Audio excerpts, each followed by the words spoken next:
This is WWE superstar Drew McIntyre, and you're listening to the WWE Podcast.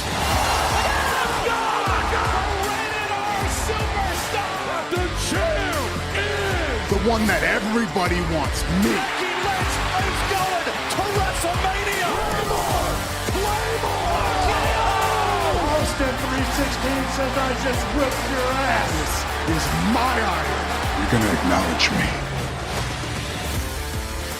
And welcome to the WWE Podcast, everyone. It is Friday, February 23rd, 2024, and we're going to be doing a couple of things today with finishing up the mailbag and the preview and prediction show for Elimination Chamber, which comes to us tomorrow morning, very early tomorrow morning for most of us.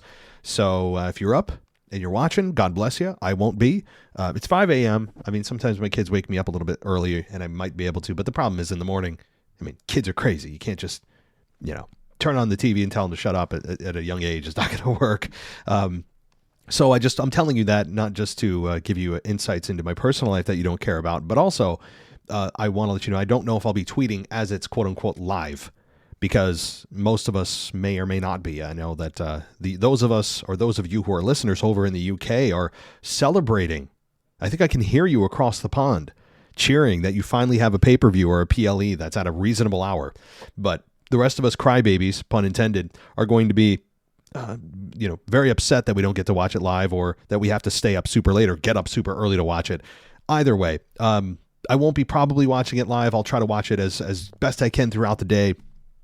And tomorrow night, I'm also going to be partaking in some after hours activity, if you know what I mean. Well, actually, I probably should tell you, otherwise it's very suggestive.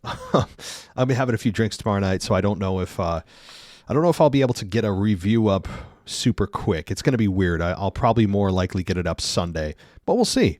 I have a hotel room. We'll see. Maybe I'll be able to get something up while I'm inebriated, and then immediately get kicked off the platform for an R-rated show. All right. That said, let's get to the preview and prediction show. And then on the second half, we're going to do the mailbag, the second half of it. And I'm going to promise you as best I can that I'm going to get through as many as I can. More have come in since Wednesday. So this may be just as a warning, guys, or rather more of as a disclaimer. As the volume grows here on the show for the mailbag, I have every single show, to the best of my ability, I'm not perfect. I've missed emails and voicemails before, but up till this point, I have been able to get to everyone's, or make an effort to get to everyone's email and voicemail.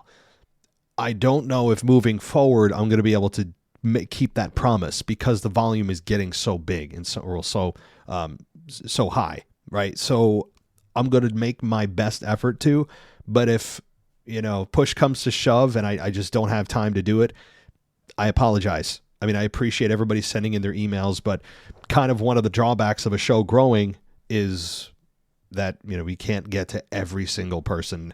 But I'll try up until, I'm getting close to the breaking point of being able to manage this in terms of just, getting everybody on the show. But all right, so let's get to it. Let's talk about Elimination Chamber that comes to us tomorrow night or tomorrow morning for most of us, from Perth, Australia.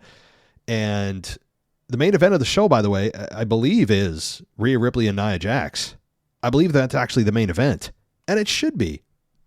Think about this, though. Not just excited. We're all excited for Rhea Ripley. The crowd reaction is going to be thunderous, as Michael Cole would say. It's going to be, and it's going to be so much fun to hear what the chants are, and the mommy chants, and it's going to be boo, yay, boo, yay. It's going to be electric for Rhea Ripley. But how about Nia Jax?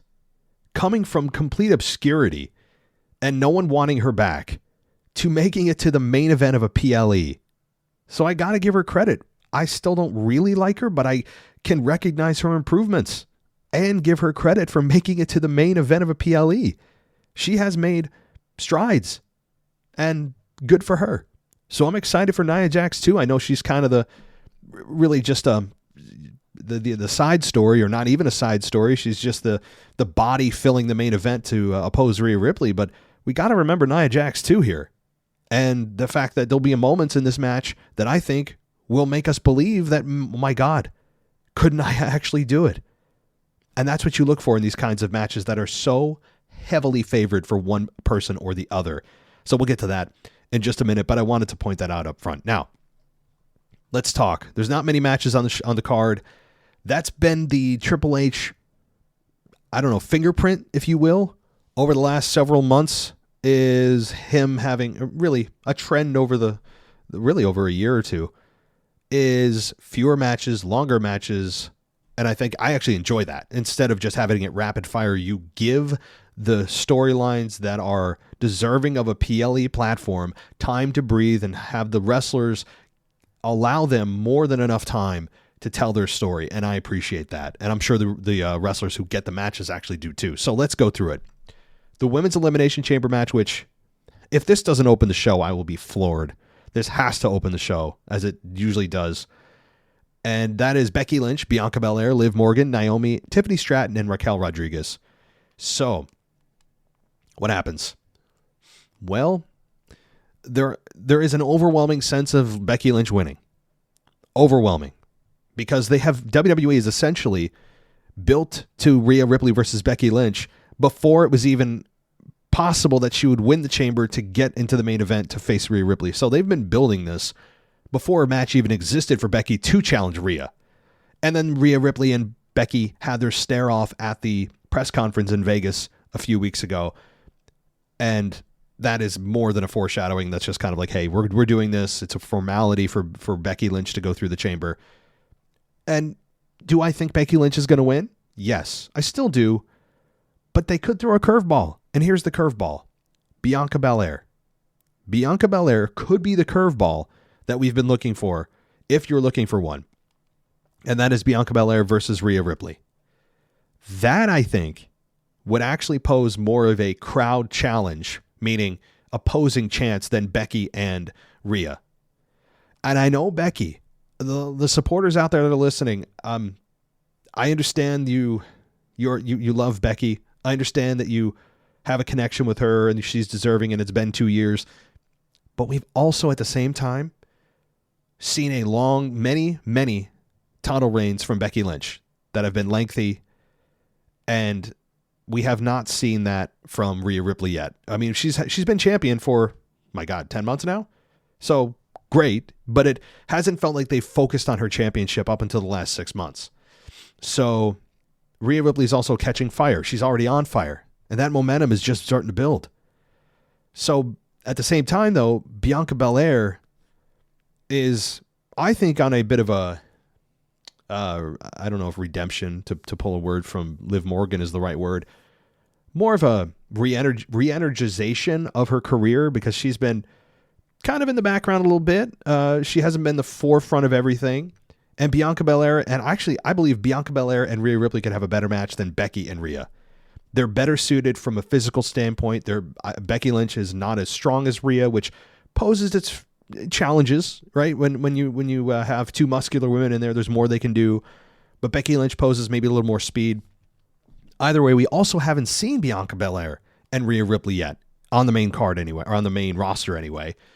I think we've seen it in NXT. We saw a little bit of it a few years ago at the Rumble when they were the two last women in the Rumble. I think it was 2021. Was it 21? Somebody will correct me out there. But Bianca Belair and Rhea Ripley were the final two, and they put on a clinic to end that match that, of course, ended with Rhea Ripley winning. But we never got an official program with Rhea and Bianca yet.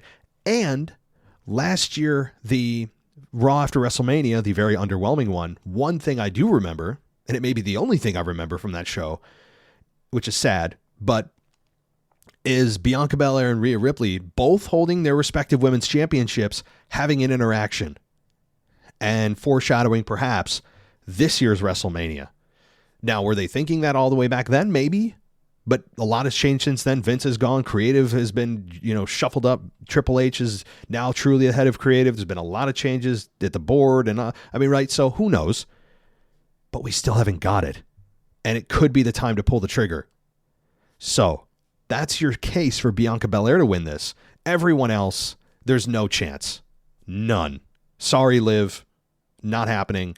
Naomi, she's kind of your third potential pick, I think. She's returning. It's fun to see her back, but she doesn't have a significant chance. Raquel Rodriguez, I'd put at number 4 as possible. Liv Morgan's 5, and then Tiffany Stratton 6. But Raquel has no real momentum coming back. We all feel bad for her with her, her, what is it? I can't remember the disease that she's been diagnosed with. I feel bad for her.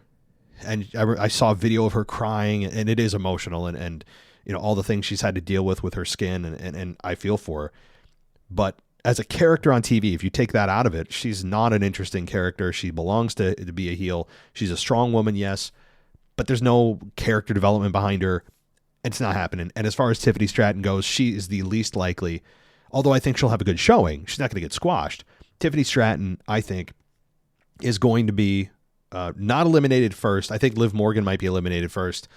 And then Tiffany Stratton maybe second.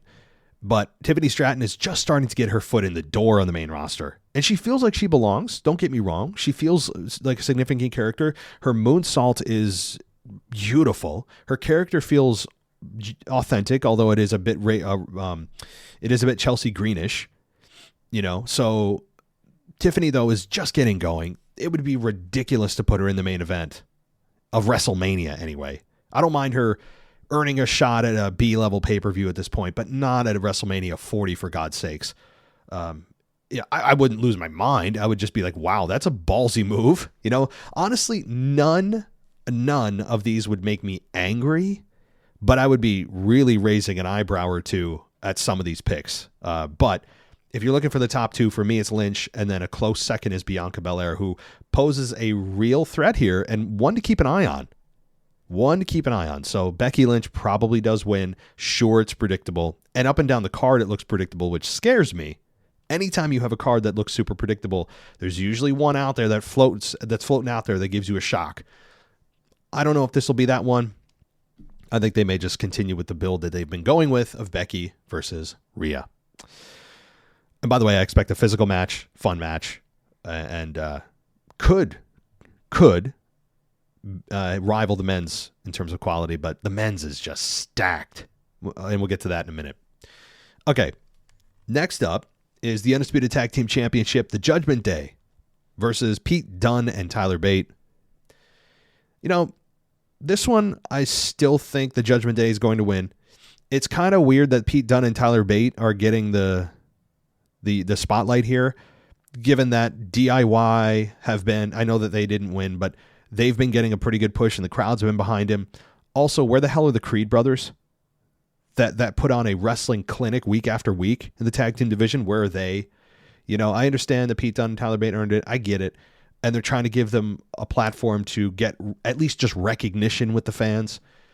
We all know Pete Dunne, right? Butch. But still, as he's being repackaged with Tyler Bate, it is still a new tag team to the main roster anyway, and to the mainstream fan.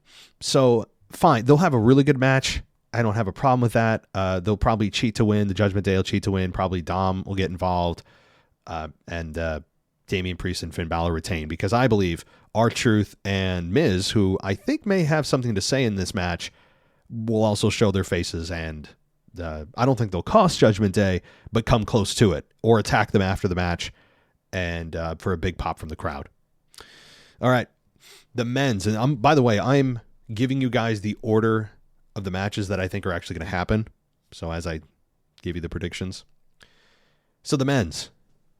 Now, typically the men's Elimination Chamber match would be the main event of the show, but given Rhea Ripley, I don't think it's going to happen. I think it even was officially made official with Triple H on X earlier that it was going to be Rhea Ripley who is main eventing with Nia Jax. So that's cool.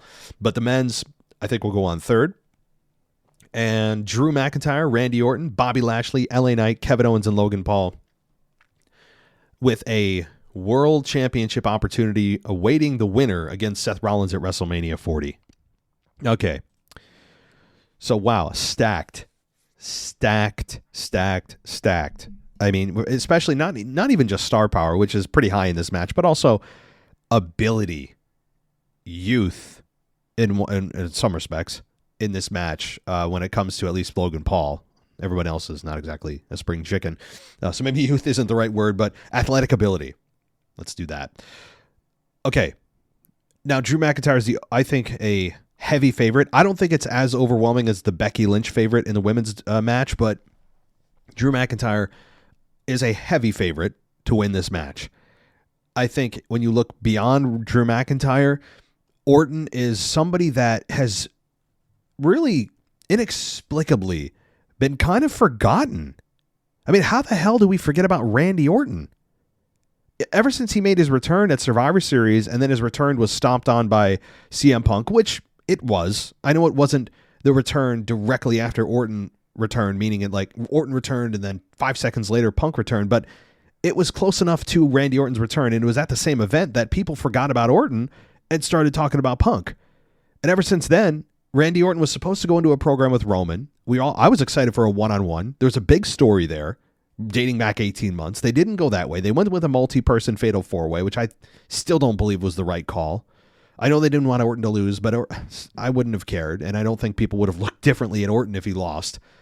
So we never got the one-on-one with Roman, which, again, is annoying. But Orton has been kind of a, dare I say, dark horse in this match where, yeah, I mean, people look at him as a big star, but I think most people look at him as, yeah, he'll hang around to the last few, maybe even it'll come down to Drew and Orton, and then it'll be, McIntyre getting the Claymore at Orton in some kind of, questionable way, which is probably the outcome. But Orton is a very believable guy to face Seth Rollins. There's a history with Seth and Randy Orton. Think back to, what was it, WrestleMania 31? What it was, remember that? Was that what it was?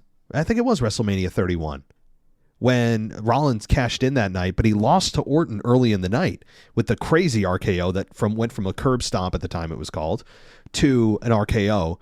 And I remember it being super sunny outside. I'm like, this is weird. I don't like when it's sunny. I don't like that, but that's what I remember. And so they faced each other at WrestleMania before. It's been 9 years, but they've done it. And there's a story there. The problem is, though, that you'd have babyface.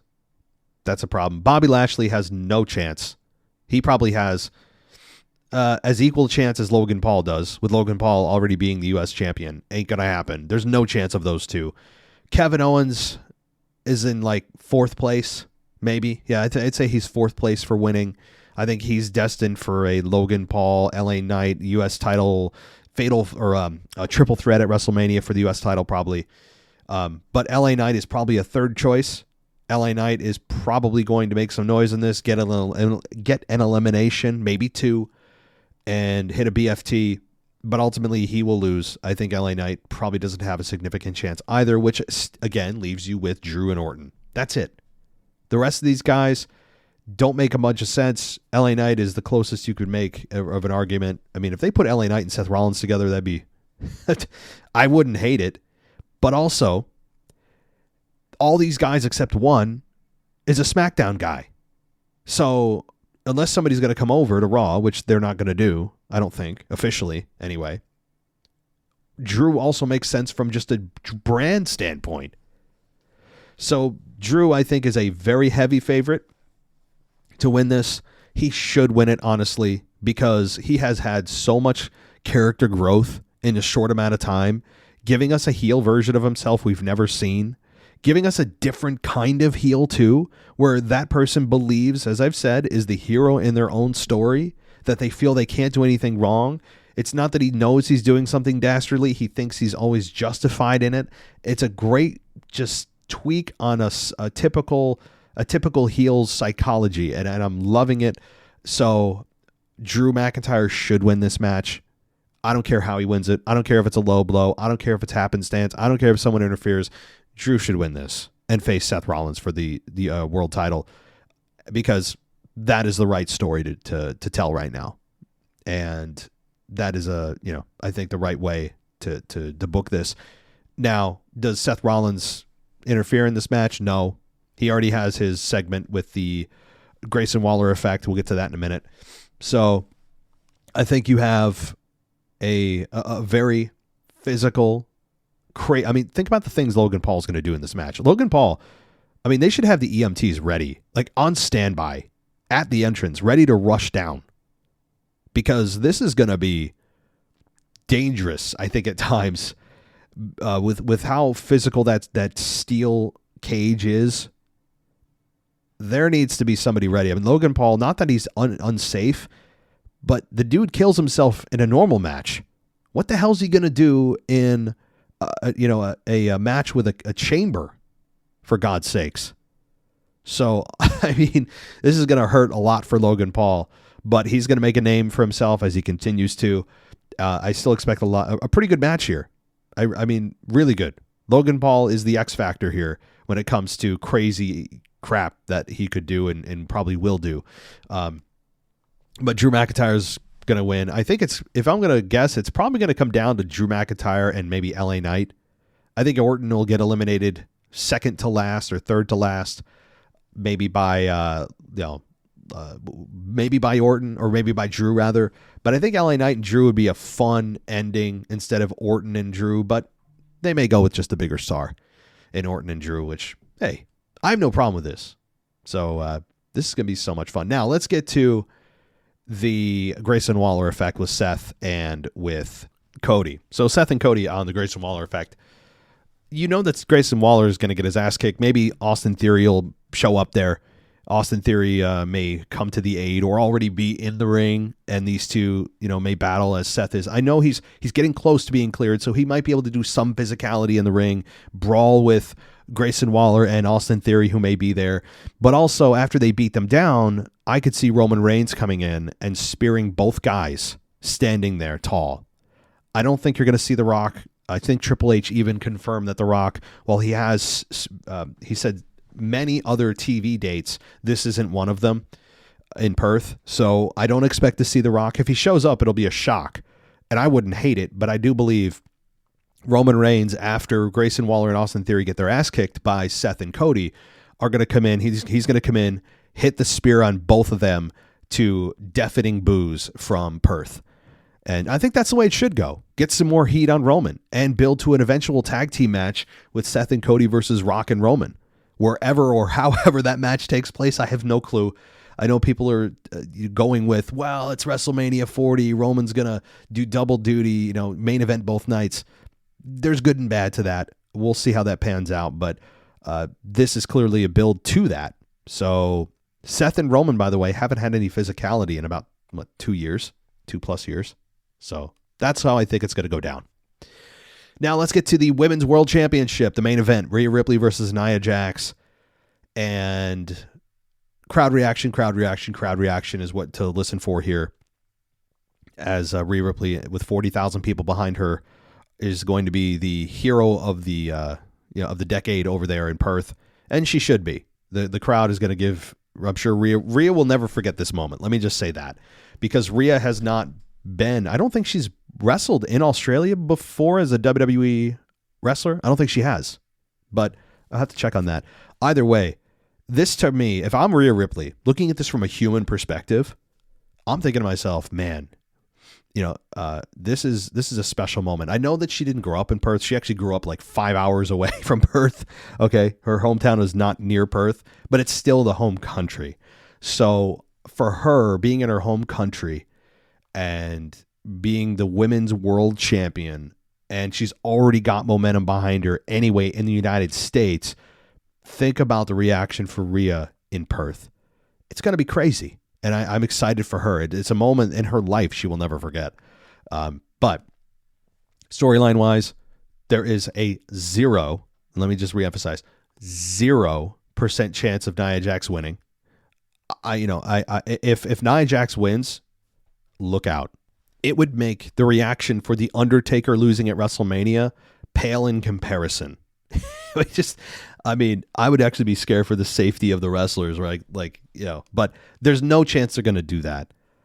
Does the cynical part of me want to see what 40,000 people who came to watch Rhea win the match do if Rhea loses? Yes. There's a dark side of me that I would love to see that reality and have Rhea just come in and squash her. Imagine. Rhea just comes in, she gets like maybe a couple punches in. Nia Jax does, her bowling ball in the corner, or not a bowling ball, but her squash in the corner, does a couple of those, hits her annihilator a couple times. 1, 2, 3, new women's world champion. It's not going to happen. That'd be a bad piece of business for just all the way around. Other than just shock value, it's a bad decision. So I expect 12-minute match, maybe 15 minutes, slow-paced, high-power maneuvers. This is not going to be a Becky Lynch, Sasha Banks classic, right? I mean, these women, Rhea Ripley's powerhouse. Nia Jax is a heavier woman that, I mean, you know her limitations, but that's fine. I don't need a million miles an hour in my match, and I think this is going to be a very well-told story from start to finish, with the crowd getting heavily involved, ultimately riptide if she can get Nia up. 1, 2, 3, we have not a new champion, but Rhea Ripley retains the Women's World Championship and moves on to Becky Lynch at WrestleMania. That's my take. There's just no other way to do it. Now, could you have a surprise appearance from, say, Jade Cargill? I guess. People have been talking about that. I mean, Jade Cargill right now, outside of the Rumble, has had zero wrestling in front of WWE fans. So, I mean, I don't expect that. That would be a left field kind of unnecessary swerve, but I mean, I guess. But I don't think that's going to happen. I think you're going to end the show feeling good with Rhea Ripley standing in front of her home crowd losing their minds for Rhea Ripley retaining. That's how I take it. And a feel-good ending. So, all right, let's now get to the rest of those emails, and I'll get through as many as I can, but I can't promise I get through them all. I mean, it's just the reality now, guys. All right, let's start with Seth, who is a patron. And Seth says, new patron here. I'll try to keep it short as I know the mailbag is getting fuller by the day. I wanted to write in to follow up what you say around Rhea Ripley's comments that she's open to fighting men if the opportunity arose. First, I share your opinion that a fully mixed arrangement in which any man can face any woman doesn't make sense, and I also agree it would change the nature of the product, as social norms would limit the men from appearing to unleash the fury on the female opponent in the same way they would a man. All that being said, I wanted to get your opinion of the idea of a weight class approach if it had to happen. For example, Liv and Bobby Lashley would be completely ridiculous, but Rhea could believably beat the snot out of Dom, in my opinion. Inevitably, this would still keep the main titles male only due to the size difference, but would potentially appease those for going in mixed matches. Thanks for the great show, Seth. Okay, Seth. So I still fundamentally disagree. I don't care if it's done by weight, if it's done by number of hairs on their head, of men and women competing, even in a fantasy simulated sports environment. I think it's a horrible idea. I understand what you're saying, where it's like, well, it's only based on weight, but that only accounts for weight. That doesn't account for speed or strength. A woman who's 150 pounds is still not as strong as an average male who's 150 pounds. I mean, just on average, right? So like somebody who's 150 pounds as a man and they're able to bench, say, 250 pounds is possible. And a woman who's 150 pounds, I don't know if there's anyone in the world who's a 150-pound woman that can bench, maybe there is, 250 pounds. So pound for pound, so to speak, it's still not even. You know, a 150-pound woman and a 150-pound man are not the same. There's also just basic biological differences. I know we're getting into the weeds big time. But if you break it down, the reason that men's and women's sports are not just divided by weight, but also just by, are you a man or a woman, which is how it should be, is men have higher lung capacity, which allows them to distribute oxygen into their blood a lot faster and at a higher capacity, which means more explosion in their movements. Men have it's not just testosterone, which people like to just bring up. Oh, it's more testosterone. There's men and women at a cellular level are different, so if you just do it by weight, well, that still doesn't even the playing field, I fundamentally reject the idea of men and women competing. I understand what you're saying, that Dom and Rhea, and that's maybe it's possible, maybe it's not. I mean, just because Dom doesn't look like, I don't know, Austin Theory, doesn't mean in a real fight he couldn't, beat her up. He probably could. I mean, men just have a fundamentally biological advantage. They just do. That's why they don't mix men and women in MMA. MMA is also weight class, but they still separate it by men and women. And there have been, without getting, too into things, if you know what I mean, men have competed with women in MMA, and it turns out horrendous. It turns out awful for the women. And even though it's done by welterweight, men, I mean, it's kind of crazy that we're even having this discussion. You know what I mean? I don't mean, Seth, that you're crazy for bringing it up, but in today's culture with all the things that everyone knows what I'm talking about that's going on, everyone all of a sudden is just denying biology. For all of a sudden, since the dawn of humanity, everyone's understood that men and women are different, and that there's certain biological advantages men have. Doesn't mean men are better. Just means physically they've been built differently. And all of a sudden we're just supposed to ignore this because, well, right? I mean, I don't mean to toe the line of politics and the hot topics today, but it's starting to bleed into wrestling. And I have been waiting for this day. Not waiting for it anticipatorily, meaning like I'm not like, oh, I can't wait, I can't wait till this happens. No, I'm dreading it, but I know I can see it coming. And the door is starting to open slowly.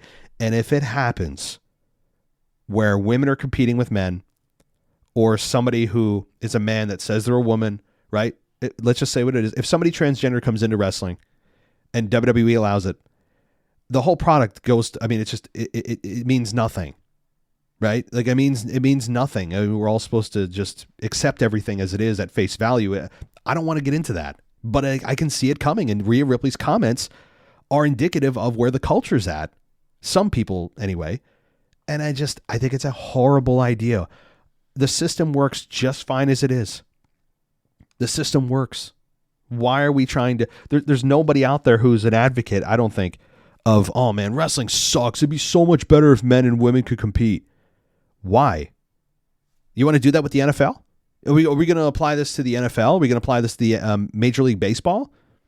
You know what I mean? Like, okay, let's bring in some of the MLB players into a women's softball game. Let's see how that goes.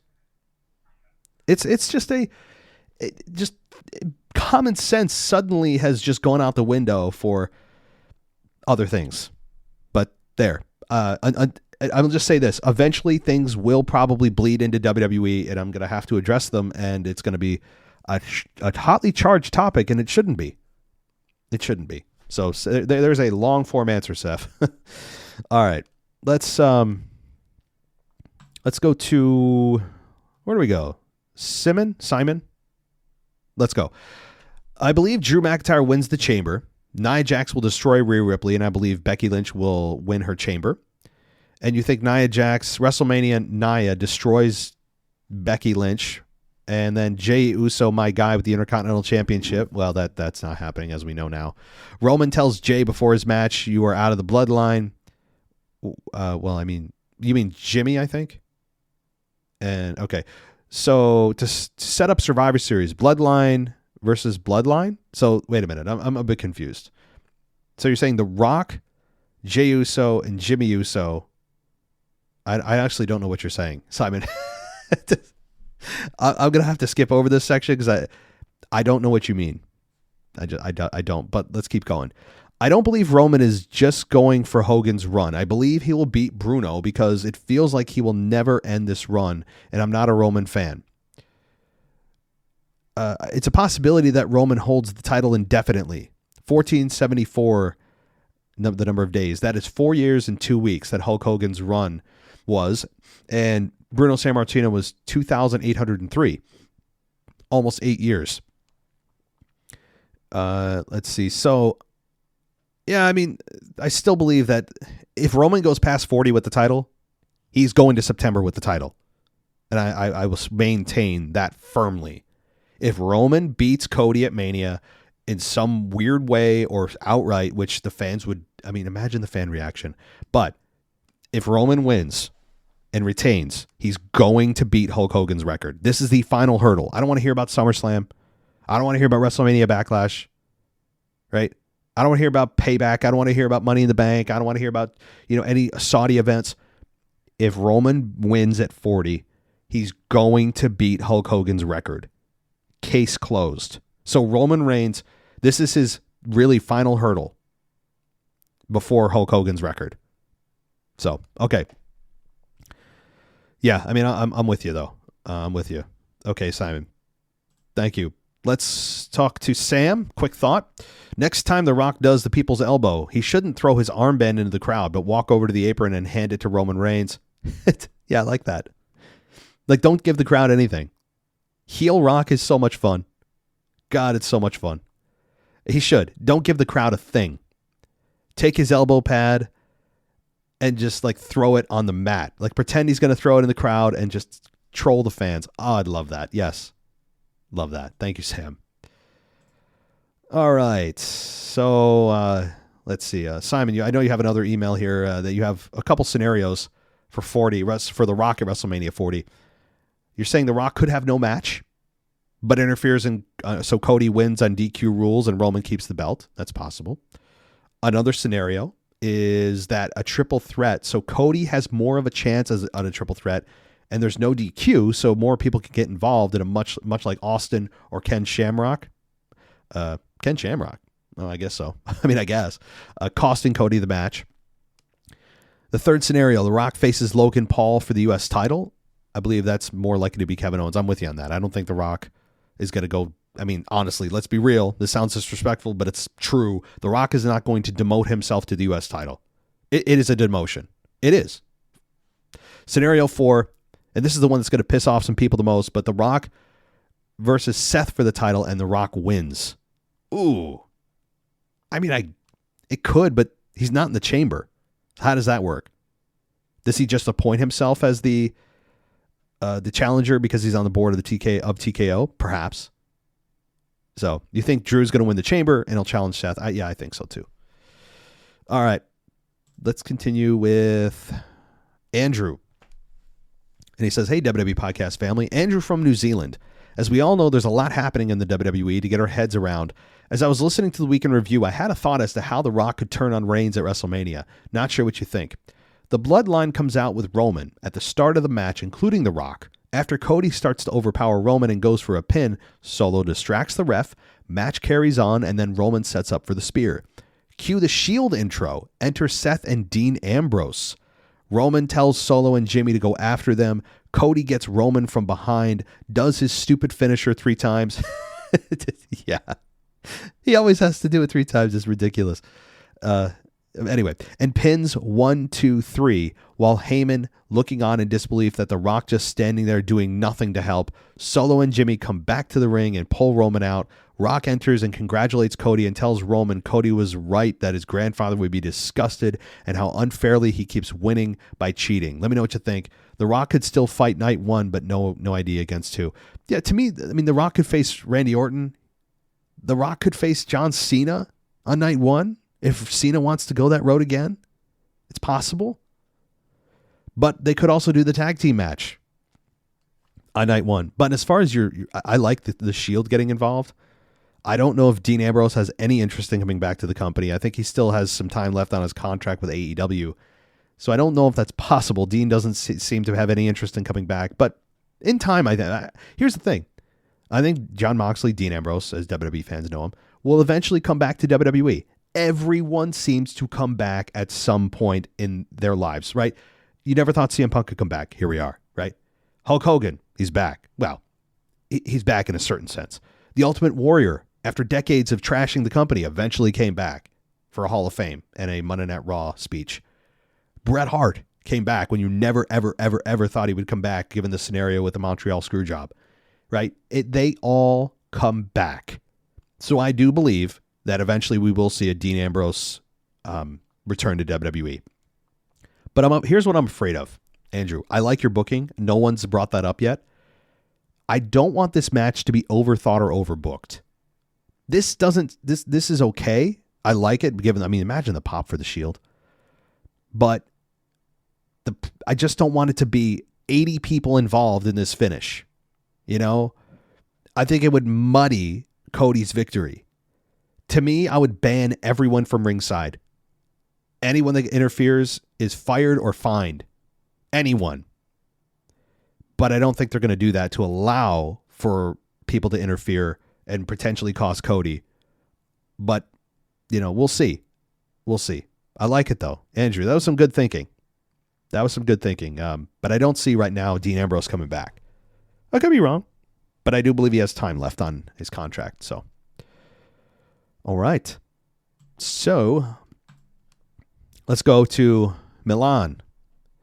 And he says, hi, Matt. If Cody beats Roman and Seth loses the World Heavyweight Championship, which I think will happen at Mania, do the belts switch brands? I could see Cody taking the Universal belt to Raw. You mean the Undisputed Championship. Don't be like The Rock, Milan. It's the Undisputed Championship. I know what you mean, though.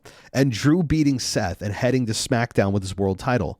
I've noticed a lot of SmackDown participants in the chamber, and Drew has been going over to SmackDown a lot lately. Maybe an early tease. Plus, who does Drew have left to feud with on Raw besides maybe Punk down the road? He's already faced Sammy, Seth, and Jay a lot. I feel there are a lot of fresh battles awaiting him on SmackDown, like Braun Breaker, Knight, Orton, and Gaio. So, good question. Good question, Milan. They could swap brands, but it always has to be an even swap. Right? Meaning, they're not going to have somebody retain, say Roman retained, right?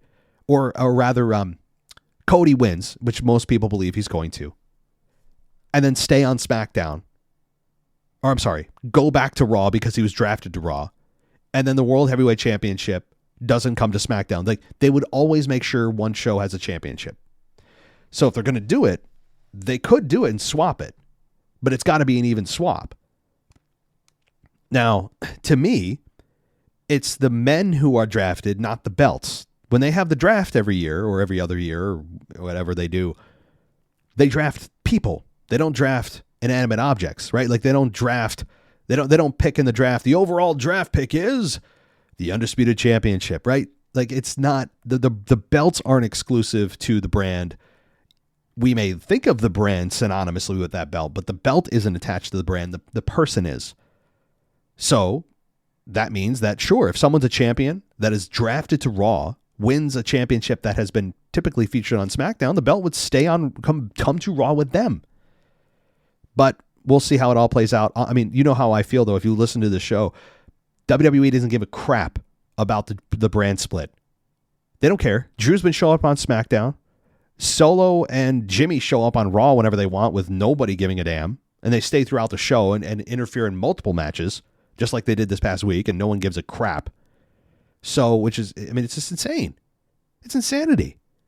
But that means that they are allowed to just kind of do what they want. They have a brand split, kind of a soft one, and then they just, they let people come over on either brand and do what they need to do from a creative standpoint and don't care. They put all the brand rules aside. So, all right. Do you think Cody and Rock are in cahoots? It smells very suspicious. Or as the kids would say, smells very sus. All right, I'm 40 years old almost, saying sus. Feels weird. I think something happens that puts Rock in that special ref spot. Whether it's him flexing his power or it's in the contract that if Rock and Roman beat Cody and Seth on night one, Rock gets to referee. In the end, Rock refs. He doesn't help Cody win, but he stops Solo and Jimmy from interfering, proving that Roman can't beat Cody without the Bloodline's help. This ends Cody's story, but starts Roman and Rock's. Sure. That's actually cool. I mean, I didn't think about what would be on the line in this projected tag team match. That's very possible. But as I've just said, and I continue to say, I don't need this match being overbooked, overplayed, too many people involved. This should be a story about Cody and Roman and the injustice that Cody suffered last year at WrestleMania due to Solo Sikoa.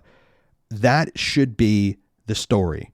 I understand The Rock is back and you need to incorporate him somehow, but if you're not going to have it just clean and 100% about Cody Roman, you need to at least mitigate the amount of booking and crazy returns and all these things that are going to distract from what could be a monumental title victory for Cody.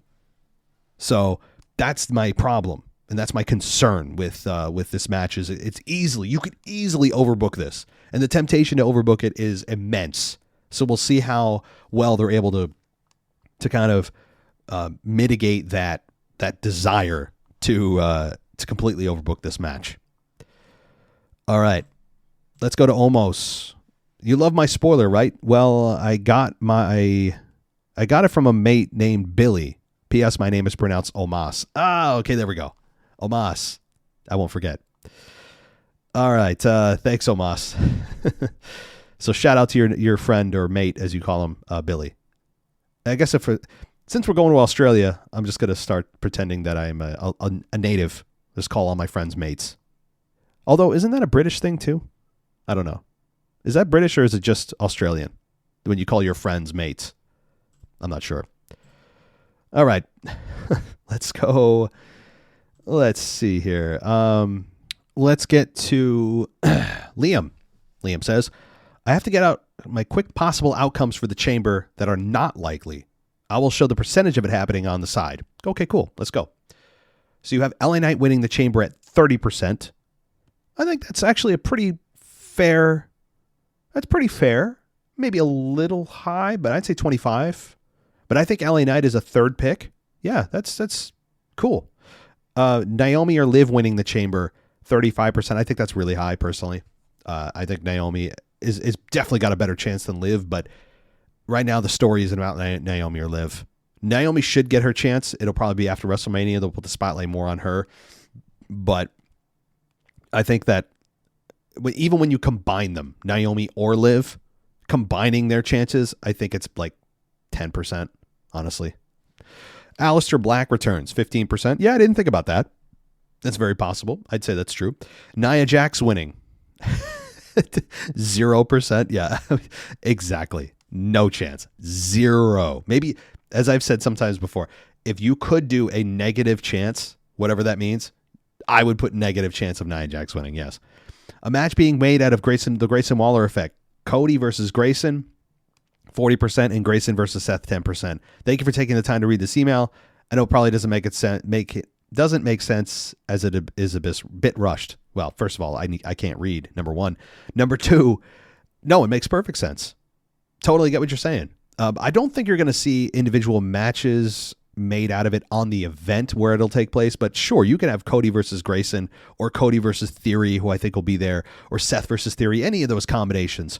You could easily have them on Raw if Seth's ready to compete again, or just have them team up. I mean, it could be Cody and Seth versus Grayson in Theory on Raw. I mean, sure. That absolutely could happen. The only other downside to this, because I got to look at the glass half empty because I'm a negative guy, is that Seth Rollins continues to really put aside his own World Heavyweight Championship and continues to look at this. He's looking at WrestleMania as like the Roman Reigns story. He has his own damn story. And I think as fans, we want to see him involved in his own story instead of constantly being involved in what's going on SmackDown. I understand why they do it because it's a bigger match. It just is. But hey, and at some point I want the World Heavyweight Championship to really feel important heading into WrestleMania as Seth continues to just be sidetracked with Cody and his story. But thanks, Liam. I think this might be the final email. Let's go. This is from Dennis. He says, hey, Matt, how are you? Just a quick short email. Now that it is obviously going to be the Uso brothers facing off at WrestleMania, who do you think will face Gunther? My pick is Sami Zayn because of all the interviews he's doing saying he's going to be a champion in 2024. I think he will go after the IC title first and beat Gunther. Thanks, Matt. Yeah, Dennis, I think you're absolutely right. You know, now that it's not Jey Uso, which saddens me. I think Jey deserved better at WrestleMania. No disrespect to Jimmy, but Jimmy has been irrelevant for a long time now. It's Jey, and Jey was on fire, and the Yeet movement, all of that. But if it's not Jey, yes, Sami Zayn is a nice substitute.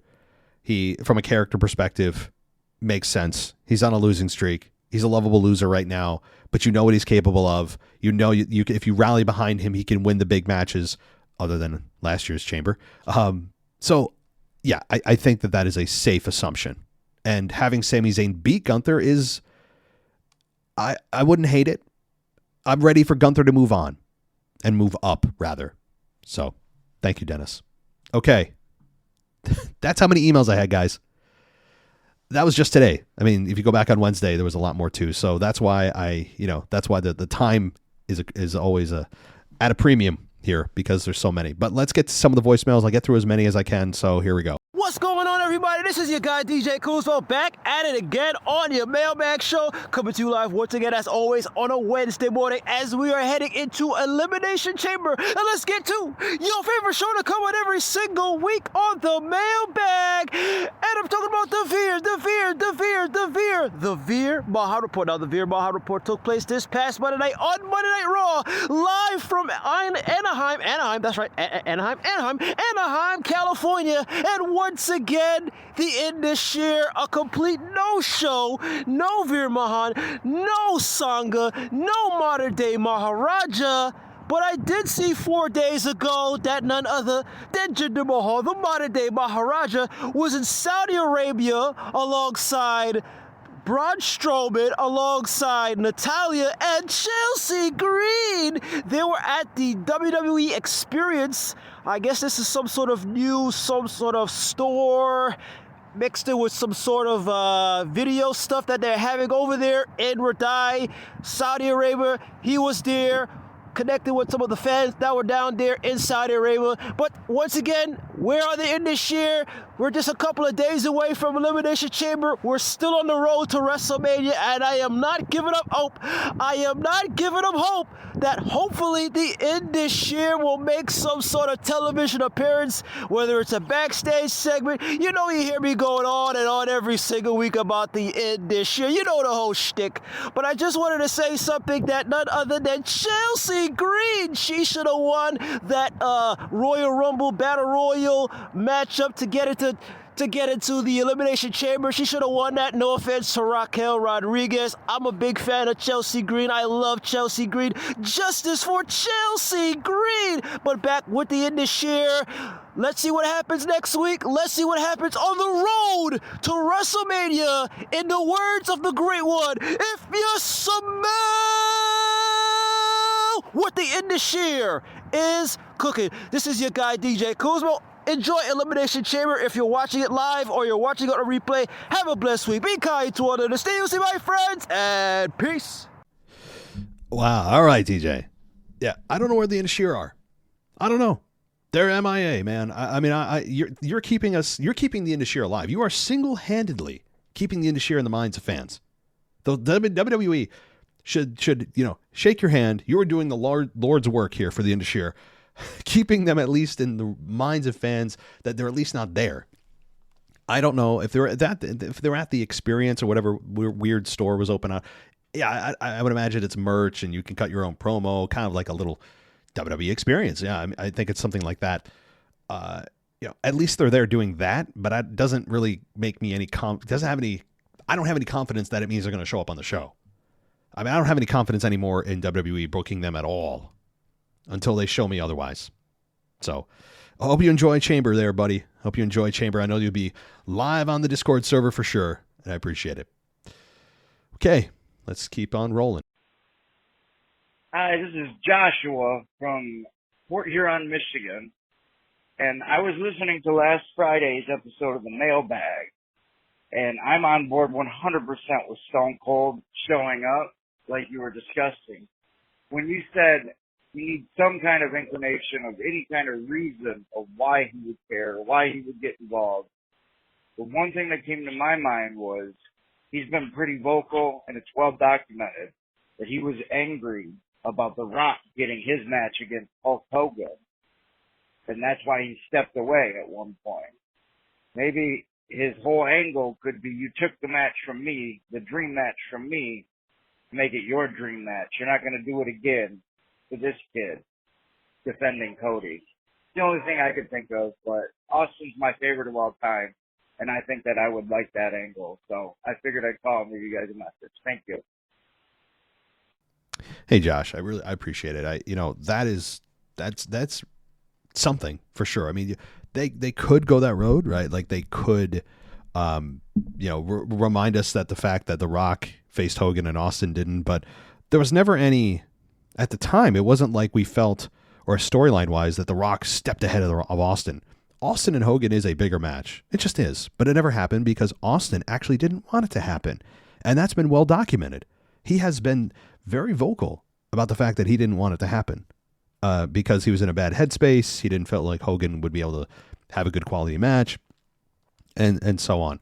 If you listen to his reasoning, he's been very vocal over the last 20 years about why he didn't want it to happen at the time.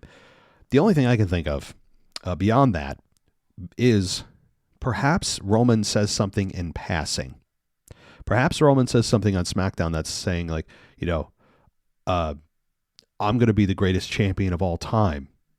That the guys of the past, like Hulk Hogan, like Bret Hart, like Stone Cold Steve Austin, will bow at my feet, right? He says something in passing, which triggers Austin. Austin does need a reason other than just, I'm Austin, I can do anything. They've implemented that with Brock, and I hate that kind of creative. But it needs to be something loose, because to me, this isn't setting up a program. It's just giving a reason for Austin to come out in a massive main event and clear the deck, evening the deck for Cody, not helping him defeat Roman, just taking away the others that are trying to cheat to win, right? Like Solo and Jimmy. That's how I would do it, is something slight against, some kind of slight that Roman says in passing against Austin. That, I think, is all you need for having a reason for Austin to come out. So I think that's how it happens. But thanks, Josh. Let's get to a couple more. Ask the French guy here, your current European champion. This is WrestleMania season, so any of you in Monday Night Raw, just like your French guy, can come up and defy me, try to take the European Championship from me, even though you clearly know that you will never take it from me. I will be champion forever, just like Roman Reigns. Okay, guys, this week in wrestling, awesome. Raw for one moment was, for 1 week, it was pretty good, but since The Rock came back, SmackDown was better, and the segment with Heel Rock was pure gold. That was exactly what we wanted to see from The Rock. What we wanted to see at the beginning, of course, is Roman Reigns versus The Rock, but this version of The Rock, it is pure gold. And I think I hear you, Matt, and from the Weekend Review, you asked you and Anthony if The Rock should change the theme song, but he shouldn't, because nobody should come out with the bloodline, because like it is a clear statement at the end of the speech, that at the end of the promo, that The Rock is part of the bloodline right now. And he's also said the most powerful duo in professional wrestling. I don't think it was planned. I'm not sure, but I think he wanted to say the faction, or I don't know. I don't think it was on purpose. But yeah, The Rock finally being full potential, and how can you boo The Rock for being such an awesome promo, such awesome genuine speech, which you don't find with Cody Rhodes and so on. So that's just a small comment. Thank the Cody Crybabies. Thank you for bringing us this version of The Rock. And yeah, I also received a small note from the Bloodline. Maybe your European champion will join the Bloodline in a short notice. We'll see about that. Have a nice week, guys. Bye. All right, Alex, please don't join the Bloodline. Please. I'm begging you. We don't need another person. we don't need anyone else muddying the water. But I understand if you do, right? Okay. Yeah, we can thank the Cody Crybabies for this. They are the reason that The Rock is as entertaining, even more entertaining than he would have been just as his standard babyface return character. And sure, this does mean that it's bumped, that Roman and Rock is bumped probably for a year, which is, it's fine if they're going to do it right and all the fans are behind The Rock, which is what you want. You do want that. And this version of The Rock is going to allow people that hate The Rock to boo him. It's going to give a chance for people that support The Rock to laugh at what he says and just love his heel character of being trolled. And it also is going to take the fans that hate him and it's going to turn them into supporters, because they are going to realize how talented The Rock is, and he's just entertaining. And I think it's going to turn, I would argue, in a weird way, The Rock is more babyface when he's his heel character than he is when he's not. He feels more like an entertainer when he's a heel, even though the heel Rock trolls the fans, disparages the fans, acts like he's bigger than us. But we all know that he's just so good at that role. It's going to turn him into a massive babyface, even more so maybe than when he was just coming back as his standard, I'm the Rock. You know, I think this is going to have a very positive effect for his character down the line. And it gives those people that don't like the Rock a chance to boo him and get that out of our system so we can move on. But thank you, buddy. Now let's get to, boy, do I say one more? One more. Let's see what happens. What's up, everybody? I can see you here from Houston, Texas. I just want to get your thoughts, Matt, on a scenario I have. So everybody assumes that when Rock and Roman finally face off, it's going to be a heel Roman versus a babyface Rock. Why do we all think that? My question to you, or my scenario is, which I think might be better. Roman loses the belt sometime this year in 2024, and that has The Rock questioning whether Roman still has it or not. In turn, starts to try to get the bloodline to turn on Roman, which starts to turn Roman babyface. Then, so this will keep The Rock in heel character for the remainder of his run, essentially. Because I think it's vital that if you have heel Roman face off against a babyface Rock, you're gonna have interference with Roman going over, and that's not really going to establish him as head of the table if he needs help to beat The Rock. But if you have The Rock essentially having the bloodline trying to turn on Roman, and then have Roman start to turn babyface, and when they finally face off, you have a babyface Roman defeats a heel Rock clean, which is the way it needs to happen. Clean. It needs to happen clean for Roman to truly be head of the table, because I don't think it does any favors for Rock to win and be named head of the table if he's not sticking around after this run. So, I hope I laid that out clearly enough for you to understand my premise. I wanted to get your thoughts, because, like you said, we are going to get a babyface bloodline eventually. But, like I said, you could have The Rock trying to take over, which starts to turn Roman. He takes time off after losing the belt. The Rock stays around as the quote-unquote head of the table. But when the true head of the table returns, full-on babyface, I think you have to defeat Rock that way. So, just give me your thoughts. Everybody, I enjoy listening to y'all every week. I know I haven't been on as much, but life has really taken over for me. But again, I'm still enjoying everybody. And don't forget, March 12th, after Raw, the Raw review, you will hear the debut of Mrs. Rocky T along with myself and Matt on the Raw review. All right, everybody, don't have a good day. Have a great day. All right. I didn't catch your name at the beginning, so I apologize.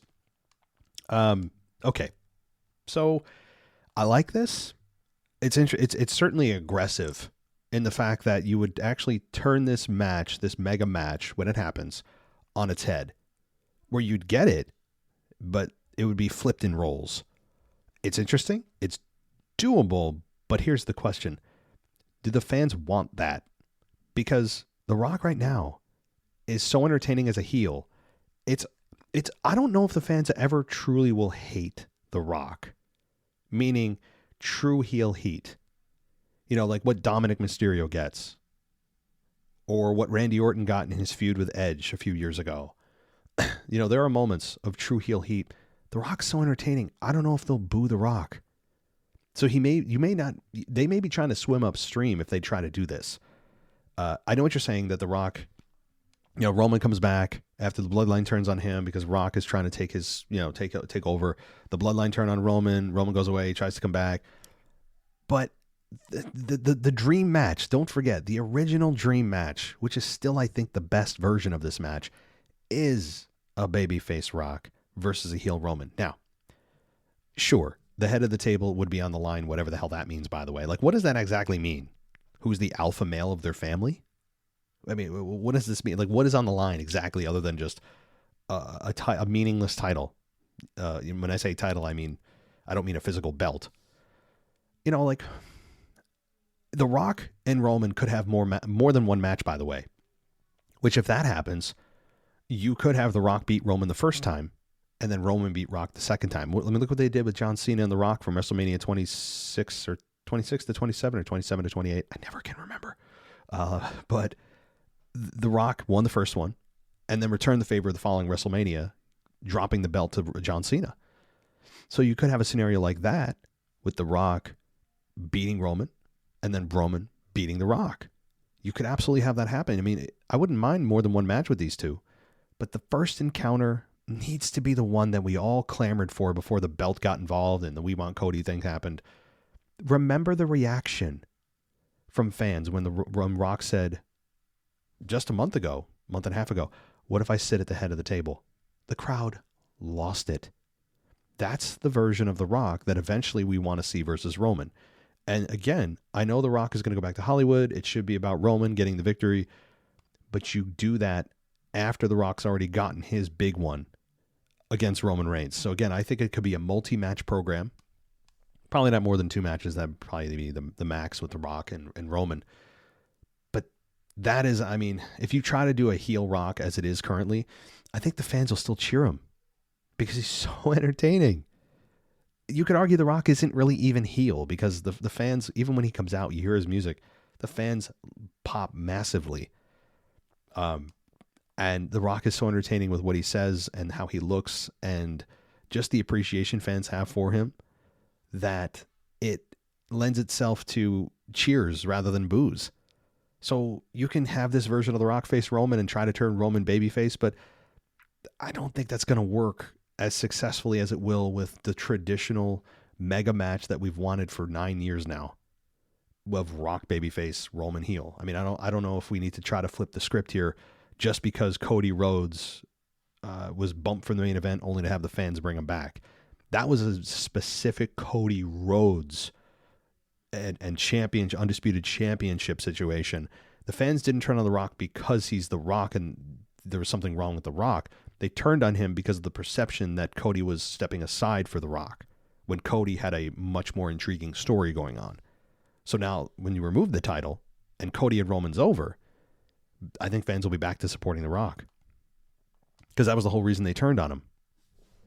They didn't turn on him just because, right? So, but your way is not impossible. It's possible, but it's risky. It's risky, you know, and I want to be able to cheer The Rock, and I think most fans feel this way. We all want to be able to say, you know, the Roman Reigns is the heel, Rock is babyface. You want to be able to cheer The Rock in the match because that's what we've wanted from day one. But in 2 matches, you could mess with the second match and try the way that you're proposing, but we'll see. I'll take a breath because I think that's it. Now, everybody, if you want to join us for the whole event over the next 24 hours, you can do that at patreon.com/WWE podcast with an ad-free experience. And I'd also like to welcome Brandon, who has joined us over on the Patreon side of things, and Sam Vasquez. I think I already gave you a shout out, but I gave you another one. So thank you to the new patrons as you guys have joined. A few of you have joined us over the last few days. We have a lot going on as we're going to cover Elimination Chamber from wall to wall. I'll give you my reaction to it probably Sunday. I'll try to do Saturday night, but as I've told you, I have some events going on that may prevent that. We will see.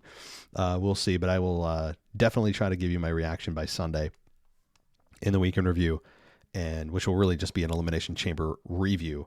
So join us on ad free. If you don't want to listen to all the ads you've heard throughout the show today, you can go to Patreon. That's a good place.